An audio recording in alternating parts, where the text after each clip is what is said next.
Bonjour! Moi, c'est Alexa et ça, c'est Cassandra. Et aujourd'hui, nous allons vous parler de la manifestation en Catalogne. Donc, pour commencer, ça s'est passé très récemment, en fait, ce mardi, le 11 septembre 2018. Et ça s'est passé dans une artère de Barcelone, sur une étendue de 6 km.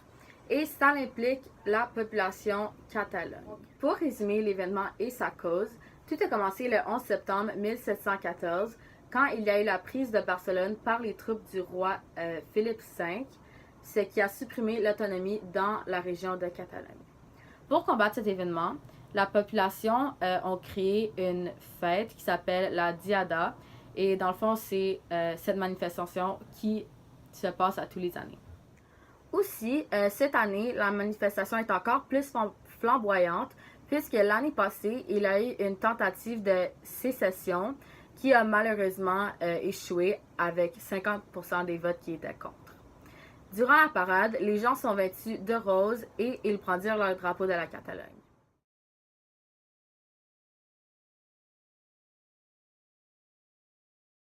Alors, voici la carte de l'Espagne. On voit la Catalogne en haut à droite, qui est le nord-est, et il est aussi au sud de la France.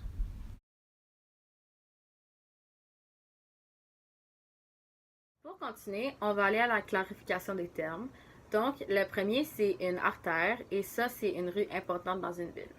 Le deuxième, c'est sécession. C'est quand une partie de la population veut se séparer de son ensemble. Fait que comme Alexa a dit tantôt, quand la Catalogne voulait se séparer de l'Espagne. La couleur jaune, c'est pas en fait la couleur jaune, mais c'est la significance. Donc, la couleur jaune, elle a été interdite lors du référendum pour éviter l'influence du vote, puisque les indépendantistes, pour montrer qu'ils étaient des indépendantistes, ils portaient des rubans qui étaient jaunes. Donc, la couleur a été associée à eux, puis l'autre côté ne voulait pas avoir l'influence dans le vote. Alors, il y a le référendum. C'est un procédé de démocratie où la population est appelée à prendre une position sur une proposition qui leur est soumise. Par exemple, la sécession. Le dernier, c'est les Catalans. Et les Catalans, c'est les gens qui viennent de la Catalogne.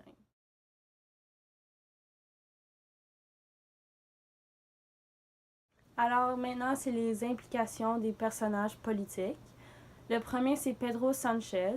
C'est le président actuel du gouvernement de Madrid depuis le 2 juin 2018. Pedro Sánchez a déjà fait connaître son opposition au référendum. Il est vraiment contre la succession. Ensuite, nous avons Carles Puigdemont. Lui, c'est un ancien président du gouvernement de la Catalogne. Il a fait son service depuis janvier 2016 jusqu'à octobre 2017. Sa session s'est terminée tôt quand il a été mis à la porte. Il a été mis à la porte à cause qu'il a permis un référendum d'indépendance de la Catalogne, même si ça, c'est contre la constitution de l'Espagne. Donc, après s'avoir été mis à la porte, il est parti en Belgique où il fut arrêté par la police belge. Ensuite, le troisième personnage, c'est Quim Torra. Lui, c'est le président actuel de la Généralité de la Catalogne depuis le décembre 2017.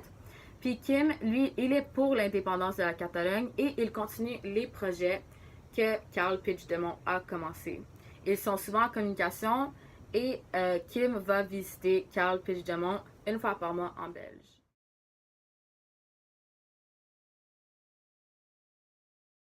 Alors, en conclusion, ce conflit est présent depuis plus de 300 ans maintenant.